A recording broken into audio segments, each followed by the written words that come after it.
හැමෝම ගොඩක් ආදරෙන් පිළිගන්නවා මගේ YouTube channel එකට. අද තමයි මගේ පළවෙනිම vlog එක post කරන දවස. මම මේ channel එක හැදුවේ lessons කරන්න.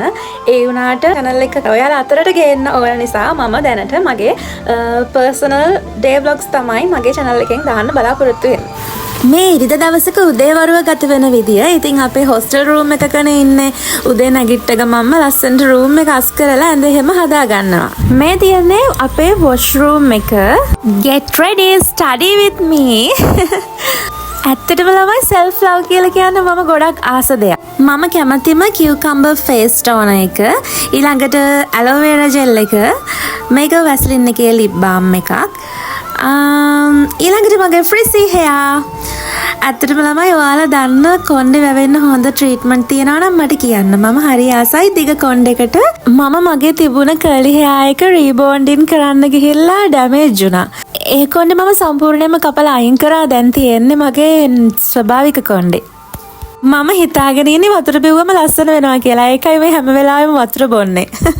දැන් ටිකක් පාඩම් කරන්න තමයි හදන්නේ. මට ස්ටඩි මියුසික් එකක් අහගෙන පාඩම් කරනකොට එතකොට අර බාහිරින් ඇහෙන සද්දවලට අවධානය යොමු වෙන්නේ නැති නිසා මගේ මයින්ඩ් එක මම කරන වැඩේට ફોකස් එකේ තියාගන්න පුළුවන්. වැඩ පටන් ගන්න කලින් මම මොනවද කරන්න ඕනේ කියලා මතක් කරලා ලියා ගන්නවා. මොකද ඒ තරමට මට මගේ සිහි කල්පනාව ගැන මාර විශ්වාසයක් තියෙන්නේ. ඉතින් පාඩම් කරන ගමන් කඩචෝරු වැඩිය කන්නපා ළමයි කම්මැලි හිතන චුට්ටක් කෑවට කමක් නැහැ. ඕක තමයි ප්‍රශ්නේ. පාඩම් කරනකොට බඩගිනි එනවා. අතර මේක අසයින්මන්ට් වලින් පිරුණ සතියක්. අපි ෆ්‍රී එකේ ඉඳලා දැන් ඉතින් නිදි මරාගෙන අසයින්මන්ට් කරන් තමයි තියෙන්නේ. මේකට කියන්නේ ලොකු පොත කියලා. මේක හදන්නේ සිංහල විෂයට. මගේ රූම හරිම ෆ්‍රෙන්ඩ්ලි. ඉතින් අපි දෙන්නත් එක්ක කතාවක් දාගෙන වැඩ කර ඉද්දි ඔන්න අපේ යාළුවෙක්. ඉන්නකෝ මං ඔයාලට යාව අඳුන්නලා දෙන්න. මෙයා තමයි මට මේක මේ අලියයි මේකයි පාට කරන්න දෝකේ. මම බඳපෙකක් වෙන්න. මේක මගේ රූම මට පාට කරලා දුන්නේ. අතර මේ දෙන්නම ෆිසිකල් এডুকেෂන් මාත් එක්ක ඉඳලා ප්‍රයිමරි වෙලා තියෙන්නේ. මේ තියෙන්නේ මම පාට කරන එක මේ වෙලාවේ පාට කරන එක. තව දෙකක් මට පාට කරන්න තියෙනවා. මේක මම පාට කරන්නේ පැස්ටල් වලින් සහ පාට පැන්සල් වලින්.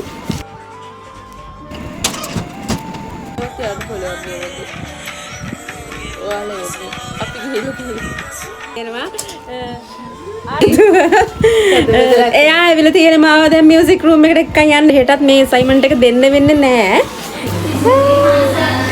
ඒක ඉවරයි.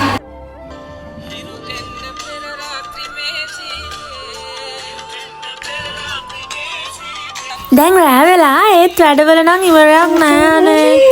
චුට්ටක් බෝරින් නිසා ඉතින් සින්දුවක් එහෙම කියාගෙන ඉන්නවා. නැත්තම් අපිට ටිකක් ස්ට්‍රෙස් වෙනවානේ. ඒ නිසා ඉතින් ජොලිය ඉන්න ඕනි කොච්චර වැඩ තිබුණත්.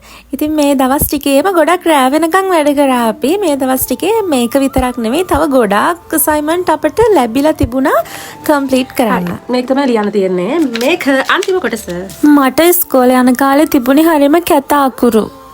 දැන් ඉතින් මේ වගේ රවුම් කර ලියන්න මට ගොඩක් වෙලාව යනවා. ඉතින් ටික ටික මගේ කතන්දර පොතේ වැඩ ටික නම් ඉවර වෙන්න ළඟයි. දැන් යන්නේ අන්තිම ටික. ඇත්තටම මේක මට වඩා ගොඩාක් ලස්සනට හදපු අය හිටියා. මේ දවස්වල නිදි මරනවා වැඩි අසයින්මන්ට් ගොඩ කැහිලා. මම පැන්සලෙන් ලියලා ඉවරයි. දැන් කතාව මාකර් එකෙන් ලියන්න යන්නේ. ඉතින් කළු පාටින් තමයි කතාව ලියන්නේ. ඊට පස්සේ පඬිතයා වගේ පාට ගෑවයි කි. කැත වුණාද මන්ද එක කරන්න ගිහිල්ලා. ඔය තියෙන්නේ මගේ පොතේ ෆයිනල් ලුක් එක. ඉතින් මේකට තමයි අපි බිග් බුක් කියලා කියන්නේ, ලොකු පොත කියලා කියන්නේ. ඔයාලට ඕන නම් වීඩියෝ එක පෝස්ට් කරලා කතාව කියව ගන්න. අම්මෝ දවස් 3ක් විතර ගිහින් ඒක ඉවර කරගත්තා. ඒ වැඩේ ඉවර වෙලා යනකොට යාළුවෙක් කෑමක් ගෙනත් තිබුණා. ඉතින් ඒකත් කාලා චුට්ටක් පාඩම් කරලා නිදාගත්තා. හෙට අපේ විද්‍යාපීඨයේ උත්සවයක් තියෙනවා. අපේ ඩ්‍රාමා ඇන්ඩ් තියේටර් කරපු ලෙක්චර් ට්‍රාන්ස්ෆර් වෙලා යනවා. ඉතින් ඒකට සුබ පතන්න තමයි අපි මේ විදියට මේ සරසන්නේ, නැටුම් පුරුදු වෙන්නේ. හැම උත්සවයක් තියෙන දවසකම කලින් දවස මේ වගේ තමයි ගත වෙන්නේ. ඉතින් මේ තියෙන්නේ අපේ පන්තියට බාර දීලා තිබුණ පොල් තෙල් පහන. අපි ඒක හරිම ලස්සනට හැදුවා.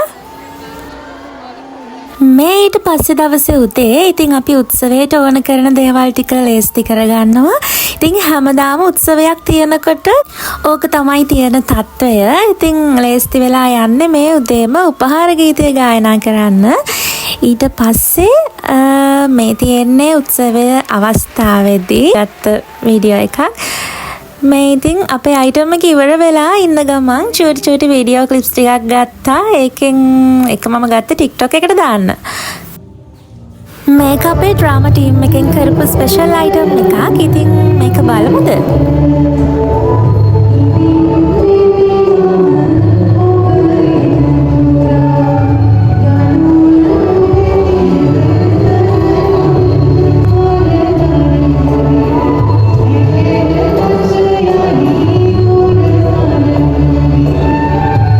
අඳුරගත්තද දන්නේ නැහැ. ඉතින් ඒ හිටියේ මම.